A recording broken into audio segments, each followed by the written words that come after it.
شما چقدر درباره موسیقی دوست داشته‌تون گپ میزنید؟ کدام کلمه‌ها رو استفاده می‌برید؟ کدام عباره‌ها رو استفاده می‌برید؟ و آیا شما کلمه‌های کچی و ایر ورم رو میدونید یا نه؟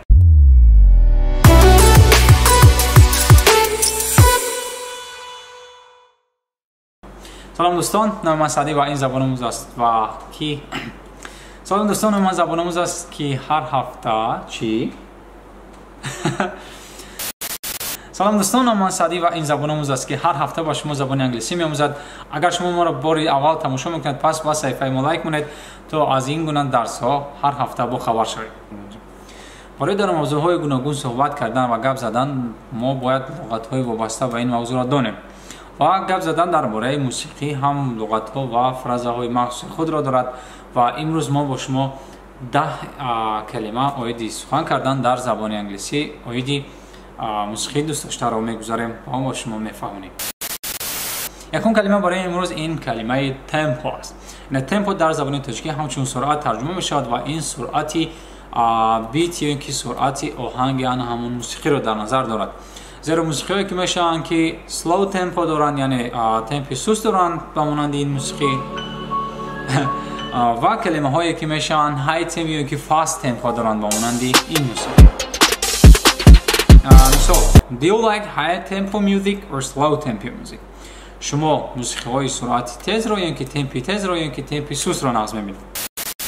کلمه دوم ژنر در کلمه تاجیکی این ژانر میباشد و این نمودهای موسیقی را در نظر دارد و البته نمودهای موسیقی و ژانرهای موسیقی در دنیا بنهایت زیادند و از همه مشهور و معمولی آنها در تاجیکی و ما شما می‌داریم این یکم چشمخم است، ژانر استراداوی است و تویونا است و آخر که از نوع از همه مشهور این رپ است.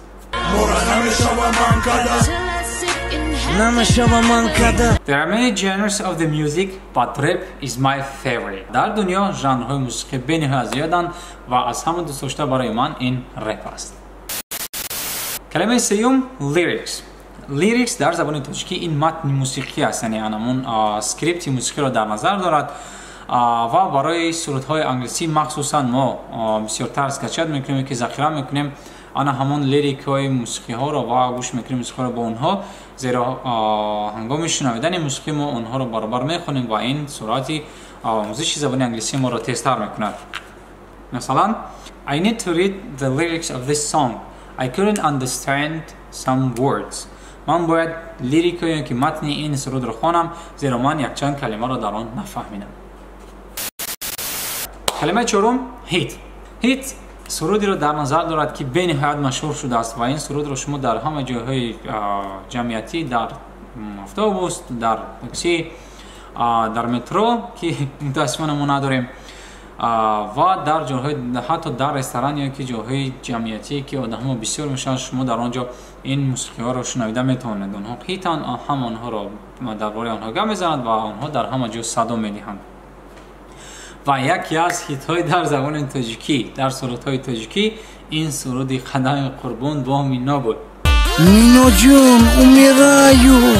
مثلا No one knew that his song will be hit and he becomes so popular. هیچ کس نمیدونست که این سرودی وای هیت میشود و او به نهایت سرانده مشهور میشود. کلمه پنجم برای امروز این گیگ میباشد. گیگ این سینونیم کلمه کنسرت است در زبان انگلیسی و کنسرتی که ما شما میرویم و سرانده دوست داشته خود را از نزدیک میبینیم و اونها رو به طور زنده تماشا میکنیم و گوش میکنیم. مثلا I missed her last gig and I'll never miss her gigs again. من کنسرت گذشته او را فراموش کردم، اشتراک کردن نتوانستم و کنسرت نوبتی اون را هیچگاه از دست نمیدهم، حتما در آن اشتراک میکنم. و کلمه ششم برای امروز بند میباشد. بند این گروهی سرایندگان است که در زبان تاجیکی ما داریم گروه اوستا، گروه شمس یا اینکه سما گروهی مشهور برای تینیجر، برای آدمای جوان این وان دایرکشن است که همه درباره آنها گپ میزنند، همه صورت‌های آن را گوش میکنند.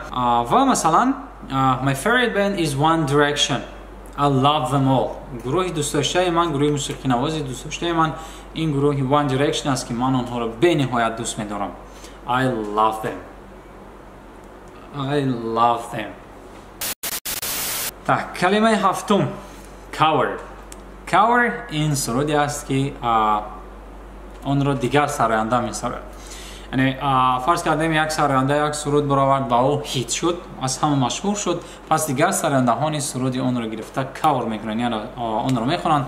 و در زبان تاجیکی ما اکثریت این نمود سرایندهانی که کاور میکنند دیگر سرودها را میخوانند آنها را دزد میگوییم، یعنی سرودی کسی دیگر را دزدیده است.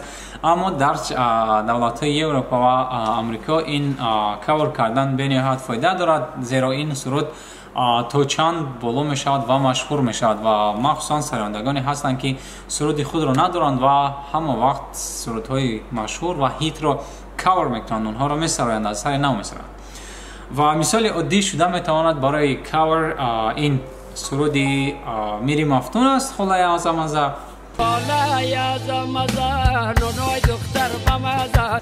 و سرودی خلای از مزه فرزانه خورشید. مثال I don't like covers. Sometimes they're awful. من کاورها را نقص نمیبرم زیرا آنها بعضا وقت به نهایت دهشت و بزیبند. کلمه هشتم باسکینگ است. باسکینگ در زبان انگلیسی همون حالتی است که سرایندگان در جاهای جمعیتی، در کوچه، در مترو، در راههای زیر زمینی میسرند و سرودهای دیگر کسان را سرودهای خود را میسرند و مقصد از این باسکینگ در آن است که آنها خود را با مردم شناس میکنند.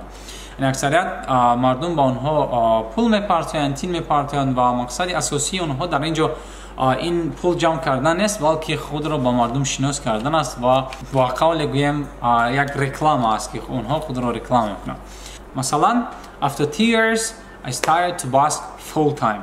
بعد از 2 سال من و طوری دویمی باسکینگ گذاشتم. نهم کلمه برای امروز این کچی است. با این کلمه صاحب زبانان سرودی را در نظر دارند یا سرودی را میفهمونند که این سرود به نهایت آسان است از خود کردنش، یعنی سرودهایی که لیریکای کم دارند، لیریکس کم دارند و سرودهایی که متنشون و موسیقیشون، ملودیشون آسان است برای از خود کردن و شما این سرود رو یک بار تماشا میکنید یا یک بار گوش میکنید و این سرود در خاطر شما نقش میبندد و شما اون رو سرایده میروید. کچی این سرود به نهایت آسان است و زود از خود شونده است. مثلا songs with slow tempo are catchy because they have less lyrics and easy to remember. سرودهای با تمپی سست تستر از خود میشوند، تستر در خاطر این نقش میبندند زیرا آنها هم تکستی خورد دارند، هم متنی کم دارند و هم آسان از یاد میشوند. و کلمه آخران برای امروز دوستان این earworm است. earworm در ترجمه تحت لفظی کرمیگوش ترجمه میشود و با این کلمه صاحب زبانان سرود رو در نظر دارند که این سرودها خیلی مشهورند، خیلی آسانند که بعد از گوش کردن این سرودها شما اون رو یک قسم خوردشون رو تمام روز در سر خود تکرار میکنید و خود به خود میسرایید. earworms این سرودهایی است که شما خود به خود میسرایید و در راه، در چرا، در اتوبوس، حتی هنگامی خوراک پختن شما با خود یگان سرود رو میسرایید این سرودها. مثلا this Pitbull new song is real earworm. I haven't been able to get it out of my head since last week.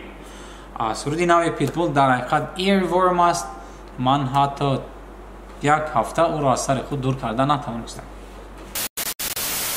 این با دوستان درسی نوبتی آیدی تا 10 کلمه برای ابراز کردن موسیقی دوست داشته تا درس‌های دیگر.